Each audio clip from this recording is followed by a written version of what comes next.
have a fear of men from childhood? I'm going to teach you how to work through that.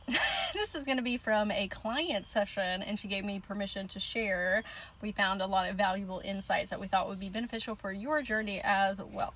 Now, when I'm saying I'm going to teach this is not going to be something that is spooky, scary, and talking about a whole bunch of trauma. This is actually going to work around the trauma with your inner child. So yes, there might be a lot of emotions that come up during this. You might want to save this and listen to it later when we're in a good mental space, just a heads up.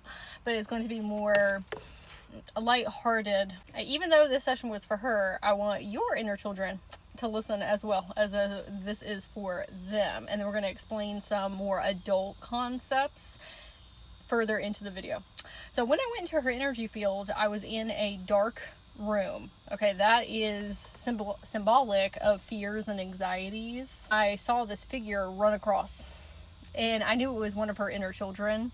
And I was perceiving that she was about 5 years old. And I said, "Hey girl, what are you doing in here?" And she ran up and grabbed my leg, you know, like little kids do, and looking up at me. And I said, what are you doing? She said, "I'm hiding." And I said, "Hiding from what?" And she didn't want to say.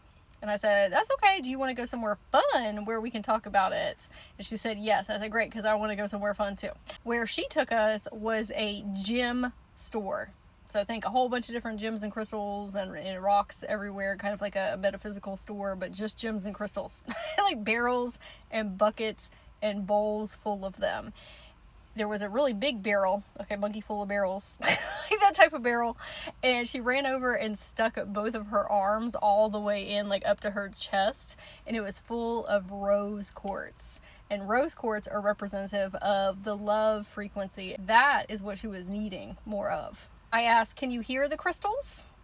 Because now we're connecting with the consciousness of them. And she put her head down next to the rose quartz, and I said, "What do you hear?" This is when some dark thoughts started coming up, the fears and the anxieties, and she started kind of getting a little panicky. And I said, "Hey, why don't we sit down here together?"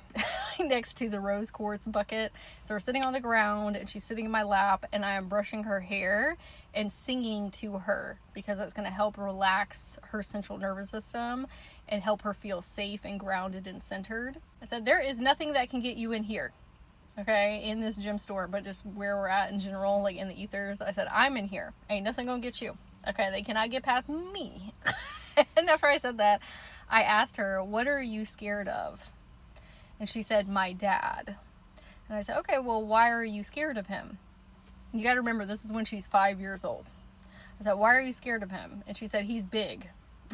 I said, "Okay, I understand that. Like, if you're a 5-year-old looking up at this big burly man, like, that's a lot." Especially when they have a very strong, intensive energy field. Instead of talking about the trauma, the ooky spooky scary, like what it is that her dad had done around her, the trauma, the burst of emotions, she's already experienced that, the 5-year-old. We don't need to re-traumatize her and bring up all those feelings and emotions in her body. Like, it was already a little challenging to get her to talk in the first place. I said, scratch that. How about we turn him into a big, fluffy unicorn? Like, just making it more funsies. And she looked at me and said, "I don't think that he would like that." And at that moment, I could tell that her dad was very serious and just had very intense energy field, that she was walking on eggshells around. I said, "Why don't we go ask him if we can turn him into a unicorn?" And she got really nervous and kind of retracted. And I said, "Well, why don't I go ask him?" And she felt a little bit better about that. So this is where we're going to call his astral body in. Okay, the energetic cord that they have with one another from when she was 5 years old. So we're bringing that version of him forward. So while her and I were in the gym shop with one another, I said, "Can you see that window over there looking outside?" And we walked up to it, and I said, "Do you see that big giant tree?" And actually, it's really funny because there's a window and a big giant tree next to me. But I said, "Can you see that big giant tree over there?" And it was way away from the gym shop, like super far away. I said, "I am going to go out there and go meet your dad underneath that tree. You're going to stay in here with all your crystal friends." And she said, "Okay." And as I'm walking towards the tree to meet him, Another version of me is still in the gym shop with her, and I said, hey, and she said, how are you still here? I said, magic, because there's two of us now.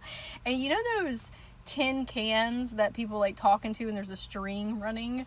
I had one of them in the gym shop, and then the other version of me had one that was going out to meet her dad. So when I walked up to him, this is the version of him when she was 5. I said, hey, these are the things that are going on, and this is how she is feeling, kind of mitigating the communication. And he told me, and I told her in the tin can back in the gym shop, he's saying that he does not like being angry or frustrated. He does not like being angry or frustrated. He doesn't know what to do with his emotions.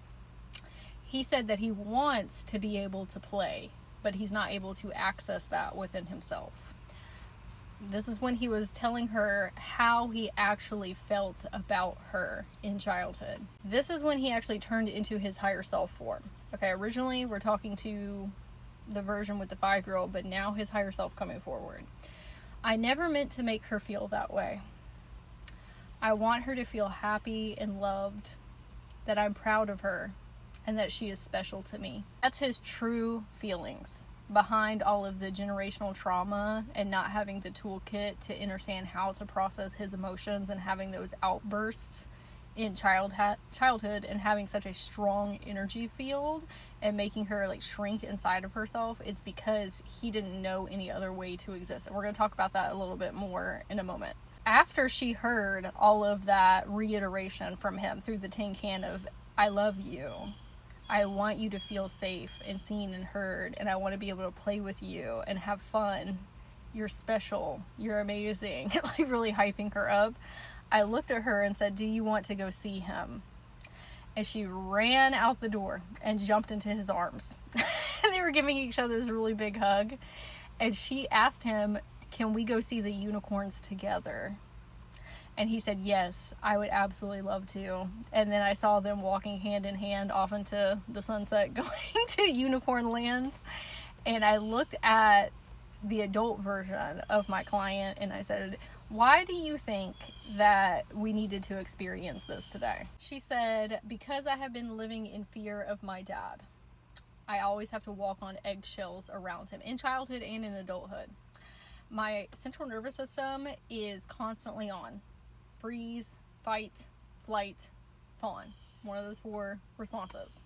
Now hers is even more exasperated because she is currently living with her mom and dad and with her children. So everybody is a group unit, and oftentimes when you are in that close of proximity, it can be very triggering to your inner children. They are at the forefront of your consciousness. Or if you just spend a lot of time with your mom and dad or your caretakers, what tends to happen is we're living in our inner child consciousness around them, and then when we get out of those places and spaces, we're like, oh my gosh, why did I act like that?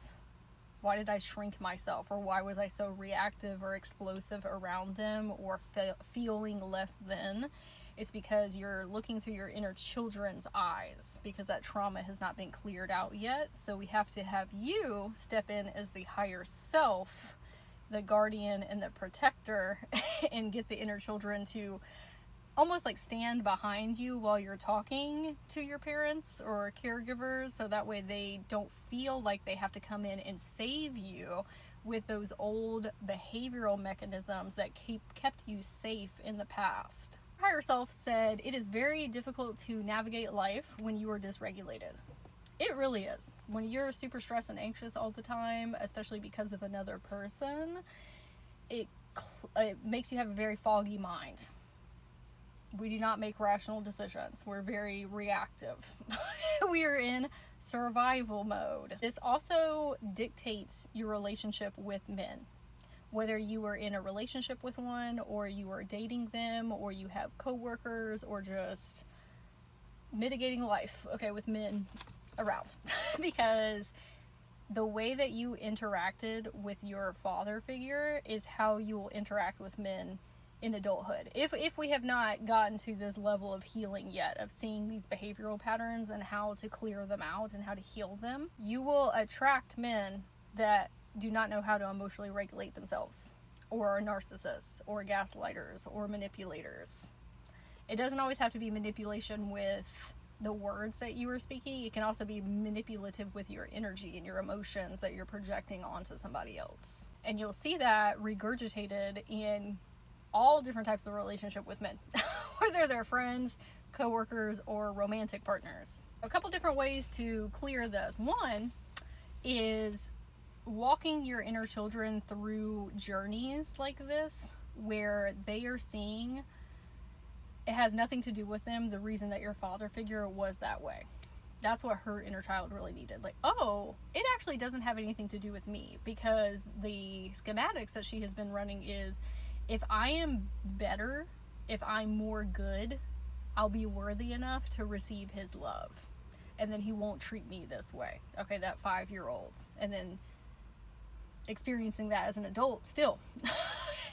And what we were showcasing to her is, hey, these are his actual feelings and emotions. Maybe he is not able to express that here on the 3D plane, but this is his true self, his higher self. This is how he actually feels about you.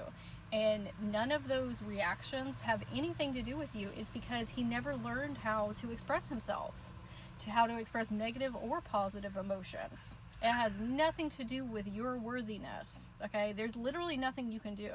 This is something that he needs to figure out in his own path. Now, we are going to talk about a couple different ways that we can show up differently in this relationship that will support him in the here and now. But for that 5-year-old, girl, that had nothing to do with you. He loved you. He just did not know how to express that in a healthy way. But he's doing it right now. You can do this with anybody.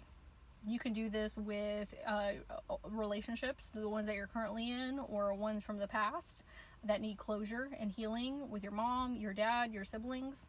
Have a conversation with their higher self so you can move through all of that shadow work and projections and trauma that they're still experiencing, and speak to the version of themselves that's beyond all of that. Also, with dads and grandfathers of different generations, we have to understand that they were not taught to be in tune with themselves and their feelings and their emotions. Is that an excuse? No. Everybody is an adult and they need to be on their own self-awareness journey. That's why higher self is like, hey, you got whole boundaries. Okay, we can't just curl tail because we understand that. This is just having a little bit more empathy of, they have been programmed for so long culturally, through religion or society, to shove everything down and be a man. Figure it out. Your feelings and emotions don't matter. I mean, that's something I even mitigate with my own son, and he's in a new generation. He has me as a mom. It's just so ingrained into society that they just do not even understand how to show up in the ways that we're asking of them. And this is where her and I had a more expansive conversation about decentering men. When you are walking around in survival mode because of your relationship with your dad or caretaker male figure, it makes you on hyper alert for every single man that is in existence.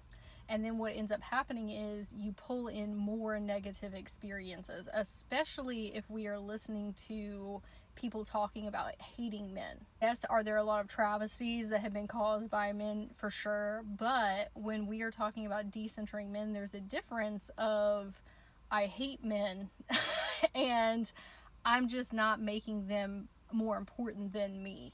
Those are two different things. There was a time in my life where I was very much on the men hating train, and then I just kept getting more and more experiences of validation. Like, it was full of my algorithm, not only on social media but in my life.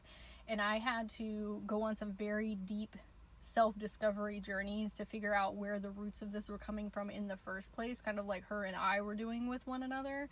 And then when I was able to find those, I realized I'm not trying to be better than them. I want everybody to be equal. Everybody is just as important as one another. Instead of focusing on what I don't like about men, I'm going to focus on what I do prefer and set new bars of expectation and clean out all of that stuff for my algorithm. I'm going to focus on whether it's men, women, anybody. Okay, non-gender, gender fluid, queer, whomever, it doesn't matter. I invite energies into my field that are happy and joyous and optimistic, and they're thriving and they're funny and silly goose and open-minded and great communicators and supportive and encouraging, that is what I'm going to point my energy and attention on. And anything else, I have blinders to. And I will tell you that when I go out in public, I surely interact with people that are having a good time, because that's what I am putting my importance on. I don't see anything else. And even if I do, I don't say that as, oh, I'm doing something wrong or I'm going backwards. This is a growth comparison chart.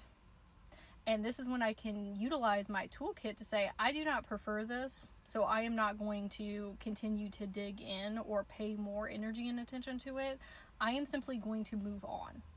And what I mean by that, her having conversations with her adult dad now of trying to mitigate his emotions or curtail like within yourself of just trying to get by like around what is happening, or convince them of your beliefs and ideologies and values, or get into arguments and just contradictory things. I see what this is. I know that you have an inner child in there that is hurting and does not know how to express themselves or communicate. What I'm going to do is stay very soft. For one, I'm going to move my inner children behind me. Instead of them coming to the forefront of my consciousness and reacting and then being hurt, I got you, babe. Okay, you over here. We're going to come from a place of grace and empathy and compassion, and not allow you to railroad me or influence my energy. I'm not going to dig in with you. I'm not going to argue with you. I'm just not going to do any of that, because I see what this is. What I do see is that you actually have a higher self that wants to feel loved, that wants to play and have fun and enjoy life, but you don't know how to access that. I'm going to help you access it by holding boundaries with you and high expectations, and saying you need to meet me where I'm at if we are going to have a great relationship. Otherwise, I'm not going to dig in with you. I'm not going to do it, because that's the behavioral pattern that y'all are used to with one another. So something's got to change. If they're not going to change, you're the one that needs to change. And I'm not saying needs to change like it's your fault. More so, you have to change how you are showing up in the relationship in order to see a difference. And that doesn't mean that we need to be combative and defensive. It means we need to disconnect our energy participating in that and look at them in a different lens of, I see why you're doing that. I'm not going to allow your adult to do that, but I love you, inner child, and I love you, higher self. Can we meet somewhere in the middle? And what I told her was, go file some complaints with the higher self. Be like, ya boy out here doing too much. Okay, this is with any male figure in your life. Okay, ya boy, he wildin'. Okay, let me reiterate these complaints to you. Okay, because that's a good way to get closure and to speak your piece with a higher consciousness form of them, and ask the higher self to have a talk with them. Okay, then you can talk to their inner child as well in meditation. Be like, hey, I love you. I know that we have a rocky relationship with the adult, but I love you so much, and I want to have fun with you and play and enjoy life, and I want you to feel loved, seen, heard, and validated. And when I'm having conversations with your adult, the male figure, that does not mean I hate you. It actually doesn't have anything to do with you as a child. That is just the way that I have a relationship with that adult. But I love you, inner child. Higher self, get your boy together. Also expressing to her that if you're a self-aware girly, you can have awareness of what is going on. Like, oh, they're this way because they don't have a toolkit or generational trauma, or they don't understand how to process their emotions and feelings. Okay, you can still be angry and frustrated and sad and angry and however you feel. Both of those truths can happen at one time, because some of us are intellectualizing our emotions and feelings, and it's not allowing the space for you to connect with your inner children to support them. because they're like, oh, it's not a big deal, it's fine, they're just this way, whatever. You're still a human being that processes things. And we are energy emotions, they need to flow through us. You can be self-aware all the live long day, but you still need to process those things out of your body. Her inner children have been holding on to those fears and anxieties for years and years and years and years. And without looking at them, that is how the behavioral pattern stays in place. Your inner children need different tools. She didn't need to go look at all that trauma and understand all those self-concepts and awareness. They're not going to get that. They're 5. They need to go to the gym store and then see you talking to them out the window, and then communicating between that person's higher self back to them, and going around all of the trauma and saying, actually, let's just talk to their higher self so you can actually feel in your soul what they actually think and feel about you. That has nothing to do with the dad that is on this plane. That's all she needed. And let's go to unicorn land. This also takes off the shame and guilt that you have been experiencing of, if I was better, if I was more good, if I was more worthy of their love and affection, then they would give it to me. No, it has nothing to do with you. It's a them thing. That's where we're getting our inner children on board with helping their self-empowerment and self-concept of saying, nope. They actually do love us very much. Even though you were not seeing it at that time when you were a child, they do.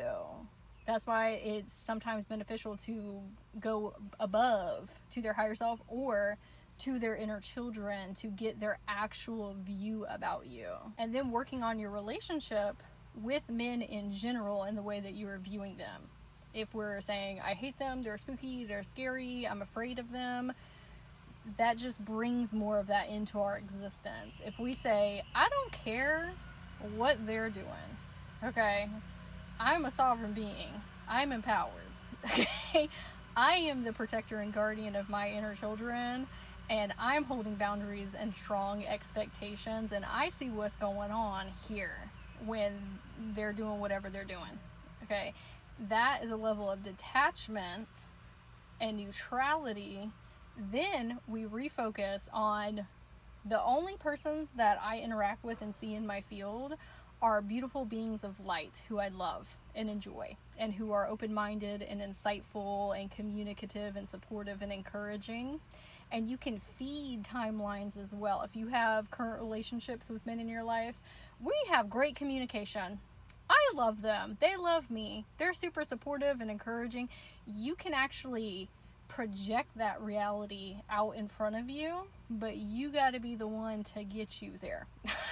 Through understanding all of these concepts with one another, interweaving them together, you will have a completely different reality. She did this with her mom for different reasons, completely different relationship. Very quickly. I would love to hear in the comments if this shifted your energetics, helped you have new perspectives. If you would like your own personal session, you can find those in my bio or in the comments, and lots of different resources to connect with your inner children and do this type of healing work with yourself. I love you so much, and I'm wishing you the absolutely most magical day.